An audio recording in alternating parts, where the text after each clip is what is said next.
RCR, la red que comunica y une al Perú.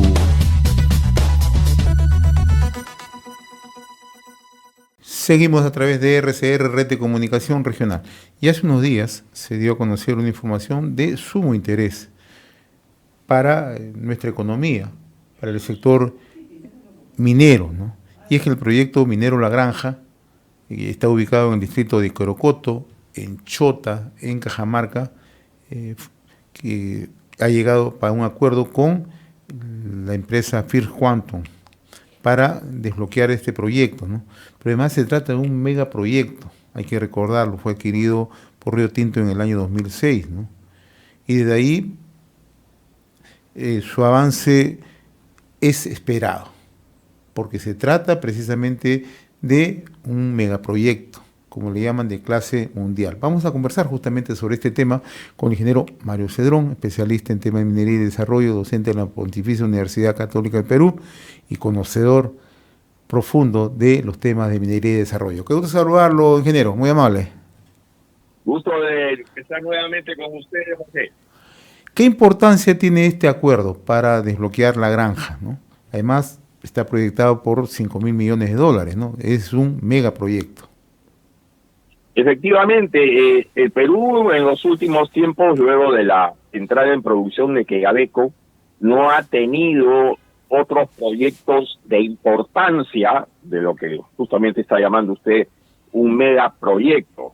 Por lo tanto, esto renueva las posibilidades de crecimiento de la minería del Perú y en especial la minería de cobre, en la cual el Perú es el segundo productor mundial después de Chile. Pero tenemos pisándonos los talones a Zambia. Zambia está ya en 2.3 millones de toneladas de cobre fino al año, el Perú en 2.4, o sea, hay apenas unas 100.000 toneladas de diferencia en producción. Y la entrada de una nueva mina en Zambia podría fácilmente desplazar al Perú del segundo puesto. Sin embargo, en el caso de La Granja, la producción esperada es de 500.000 toneladas por año. Y eso evidentemente consolidaría la posición del Perú como segundo productor de cobre todavía por muchos años. En el caso de First Quantum, esta es una empresa canadiense relativamente joven a comparación de la británica Río Tinto, pero que está especializada en cobre. Y el yacimiento de La Granja es un yacimiento bastante complejo desde el punto de vista del tratamiento metalúrgico, alta presencia de arsénico y baja ley.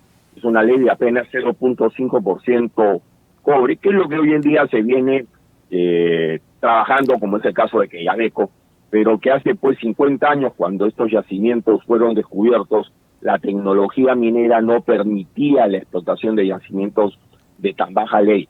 Hoy en día sí, pero también significa que son megaproyectos en el sentido que la baja ley obliga para que sea rentable, además de utilizar tecnología de punta, a mover grandes volúmenes de roca para poder generar la producción. Ese es el caso de La Granja.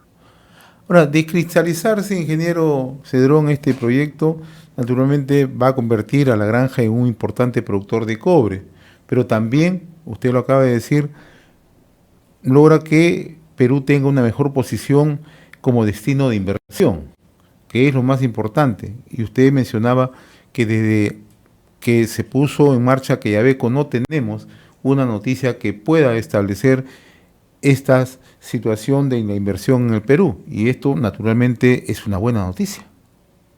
Efectivamente, lo que hay que tomar en consideración es que el acuerdo al que han llegado Río Tinto y First Quantum es para darle a la canadiense el 55% de participación en el proyecto, pero todavía en una etapa de consolidación de reservas y ejecución del estudio de impacto ambiental, lo que significa por parte de First Quantum un compromiso de inversión de más de 500 millones de dólares.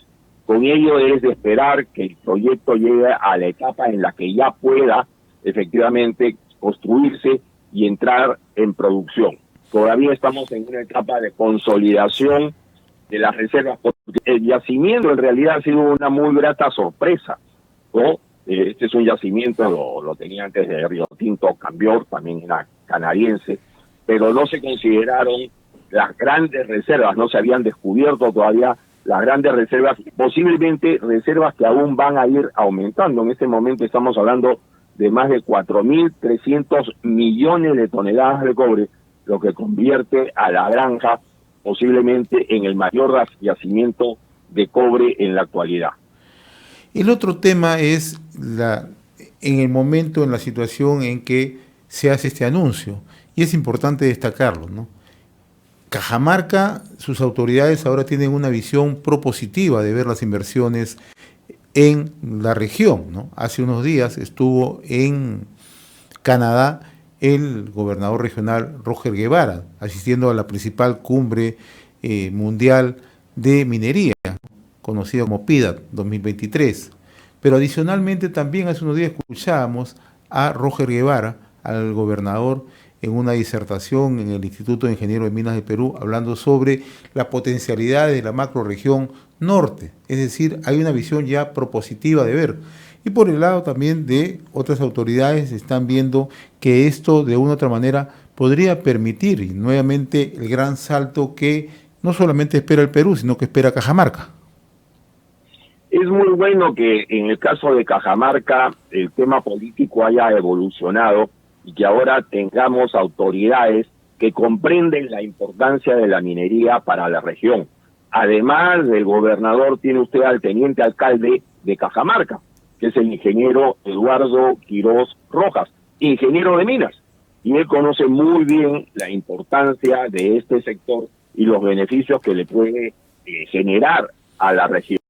Entonces, hay un cambio de actitud en el norte que ojalá pues se extienda hacia el sur, donde todavía enfrentamos mucha resistencia a la minería, principalmente por razones ideológicas. El norte está cambiando y se está trasladando el polo de desarrollo minero que habíamos tenido en el corredor minero del sur, se está trasladando al norte.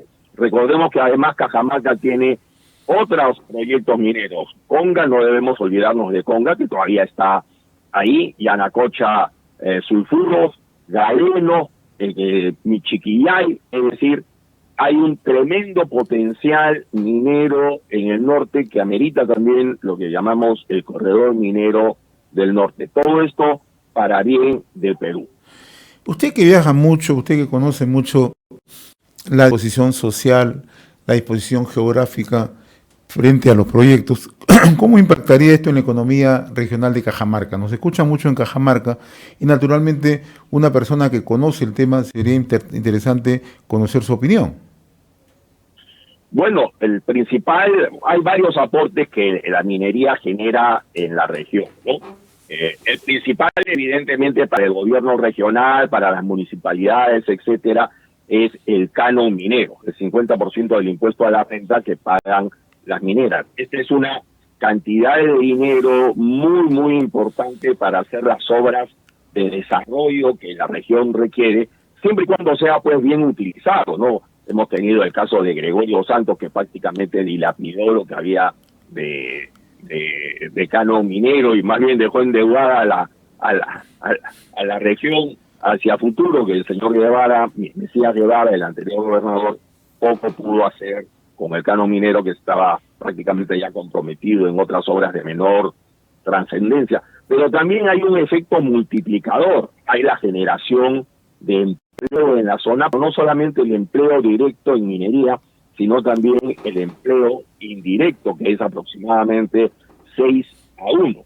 Es decir, un proyecto de la magnitud de las Bambas pues puede fácilmente comprometer 8.000, 10.000 puestos directos de empleo durante la etapa de construcción, bajar a 1.500, 2.000 ya en la etapa de explotación, pero multiplique eso por 6 para tener idea de el efecto que tendría, que va desde pues, los choferes de taxi, los proveedores de bienes y servicios, etcétera, para esta zona, y sobre todo una zona muy poco desarrollada de Cajamarca, ¿no? La granja se encuentra ubicada en una zona donde habrán pues unas 400 familias, no hay más en la zona de influencia directa del proyecto. Pero sabemos que el canon minero no solamente va al distrito donde está ubicado el yacimiento, sino que hay una llave de distribución y que alcanza para toda la región. Entonces, es muy importante que siga la inversión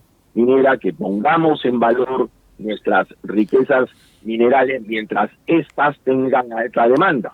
Y en el caso del cobre, este tema de los autos eléctricos, etcétera, hace que haya muy buenas perspectivas de precio para el metal, digamos, por lo menos para 10 o 20 años más. Y es más, para finalizar, hoy el diario Gestión Ingeniero da a conocer que la Goldman Sachs señala que el cobre alcanzaría récord histórico en el año 2024, ¿no? Y esto es una muy buena noticia, ¿no? Porque está anticipando Goldman Sachs lo que denominan el superciclo de los commodities. Efectivamente, hasta fines del siglo pasado, del siglo XX, estos ciclos de fluctuación del precio de los metales altas y bajas tenían una periodicidad de unos 4 o 5 años. Sin embargo, el año 2004 empezó lo que se llamó el superciclo minero de altos precios, sobre todo el cobre, que duró 10 años. Luego hemos entrado en un periodo, yo no diría de baja del precio del cobre, porque no ha regresado a los niveles del siglo pasado, que era menos de $1, estaba fluctuando alrededor de los $3, pero pareciera que el tema de 4 o 5 años ahora se ha doblado y podríamos estar entrando a un superciclo de alto precio del cobre que duraría nuevamente alrededor de una década, 2024 al 2034. Esto realmente sí es una muy buena noticia. Y claro, lo que hay que observar es el comportamiento del mercado, ¿no? El cobre se rige, el precio del cobre se rige básicamente por la oferta y la demanda.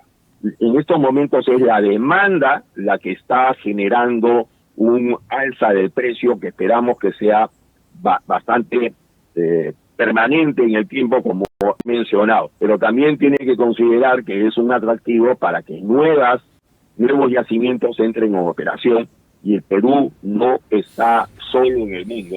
Hay otros países mineros con importantes yacimientos de cobre, yo diría principalmente en el África. En el África, Zambia, por ejemplo, que nos pisa los talones, tiene leyes bastante más altas que las peruanas. Acá estamos hablando ya de yacimientos de 0.5%, y en el África ya habla por encima del 1, 1.5 hasta 2%. Sin embargo, hay otras ventajas competitivas que tiene el Perú, como es en términos de tecnología y productividad.